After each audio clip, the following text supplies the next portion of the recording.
Very good morning to you. If you're just joining us, let's bring you this story. Getting reaction to Finance Minister Tito Mbowene's mini budget. We're joined by the SACP's Central Committee member, Buti Manamela, who joins us from our Cape Town studios. Mr. Manamela, thank you very much for your time. So the biggest risk to this economy is Eskom.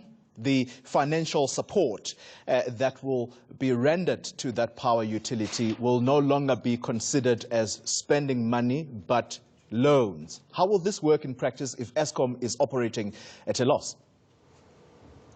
Well, look, I think what we think as the SACP is that something obviously needs to be done. The arrangements thereof between government and Eskom, remains a discussion into the future. But I think what is important, which we have emphatically stated, is that Eskom and all other state-owned enterprises need to remain within, the ownership of the state. Secondly, that privatizing these entities will not help because, as we have said in the past, the crisis of the state-owned enterprises, and as this is unraveling itself, as we've seen in the State Capture Commission, as we've seen in many, evidence submissions that have been made into inquiries around state-owned enterprises, that the rot is essentially in the management and the way in which things have been run, and that we cannot, derail the developmental nature which, state-owned enterprises have been playing by putting those into private hands. So Mr. we welcome, and we're quite excited that that announcement came just at the back of the announcement made by, the Minister of Public Enterprise. And we're hoping that, with all of this that have been announced, it will be able to help to put, Eskom back on track. I'm hoping to touch on that unbundling announcement that was made by the Public Enterprise Minister on Tuesday in a moment. But talk to us about this alternative funding for Eskom that you speak about as the SACP. Where is this alternative funding for Eskom going to come from for this utility to remain in full control of the government? Well, there's clearly been wastage, within the state-owned enterprise, in particular within Eskom. We've had of, ridiculous amounts being paid for, for coal. Firstly, we've seen how a lot of wastage has gone into the, the construction of, of power station. We've heard about how the Eskom wage bill has unnecessarily been, expanded. And we think that those are some of the wastages that needs to be, looked at if we really are prepared to turn the ship around. Mr. Manamela, talk to us then about whether the SACP supports the unbundling process that is going to be followed after that announcement by Pravin Gordhan on Tuesday. Do you support that particular process as the SACP? Look, we have been very clear as the party that of course something needs to be done, and anything and everything that's short of privatization, we are willing to look at it positively. And as we said about a day or two or so, that we will be looking at the details that were announced by the Minister of Public Enterprise. What we believe needs to be done from now onward. We think that we need to be having proper management of Eskom. We need competent people to be running the place. We have seen how, in some instances, some people who are in the leadership of Eskom have appeared to be clueless about what seems to be, the history of the problem and what needs to be done into the future. And we're quite excited that the Minister of Public Enterprise had indicated that part of what will be done is put in a new team for the different, components of Eskom. But I'm quite confident that coming out of our Congress in December, we will make it clear as to what our position is with regards to what is happening now at Eskom. Mr. Manamela, very quickly for me, I need to wrap this conversation. The national debt is expected to skyrocket upwards of 70% to the GDP. That's about 4 trillion rand, as the minister said yesterday. What's your proposal on cutting down the government salary bill? Look, there are a whole range of interventions which the minister have announced as it relates to the national debt. But I think what is crucial is that it's not that we have a national debt. And I think that we really shouldn't be problematizing the question of the national debt to the extent that we have. But what is it that we do with regards to, that particular debt? Yes, we need to look into, the national wage bill. It's a cause for concern, and especially a massive one at that. Can I just add that it's a massive one at that, because people like yourself who are deputy ministers, you've often been questioned as to what is the role of a deputy minister? That's what you are, by the way, in your other role in government.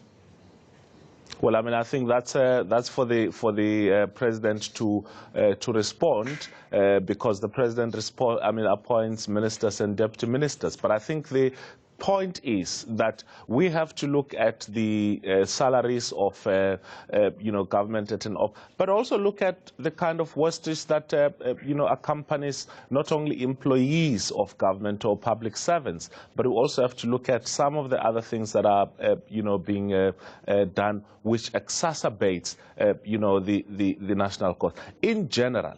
Over the years, the wage, particularly of the low-earning workers, has been on the decline. And I think that we need to be careful that we shouldn't perpetuate the myth that both in the private and public sector, low-end wages have been in the increase, and those should not be the people that we target. And as the party, we will go all out in protecting those particular individuals. Buti Manamela, thank you very much for your time. He is the SACP's Central Committee member. Well, Finance Minister Tito Mboweni says benefits and compensation of public sector workers will be slashed. For more reaction on this, we're joined by Labour expert Professor Hugo Pienaar. He is from the law firm Cliff Decker Hofmeyr. You were listening to that conversation. Are you satisfied with the response in as far as the management of the public sector wage bill?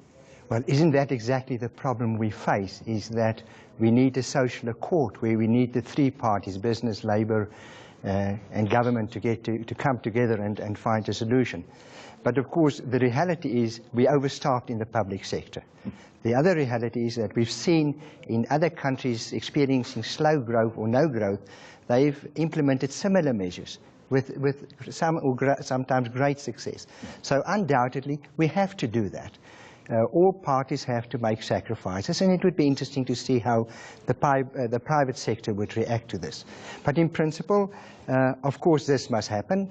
The question is, can it happen, and what are the obstacles? And I can touch on that very briefly. Prof, we've almost had a test run on this process. There was a time when the Minister of Finance said, I think working in conjunction with the Minister of Public Service and Administration, to try and encourage the old public servants whose age is that of retirement anyway, to say, come forward, let's give you your severance packages and you walk away, in order to try and reconfigure it, which was the wording they used at the time, to try and reconfigure the public service.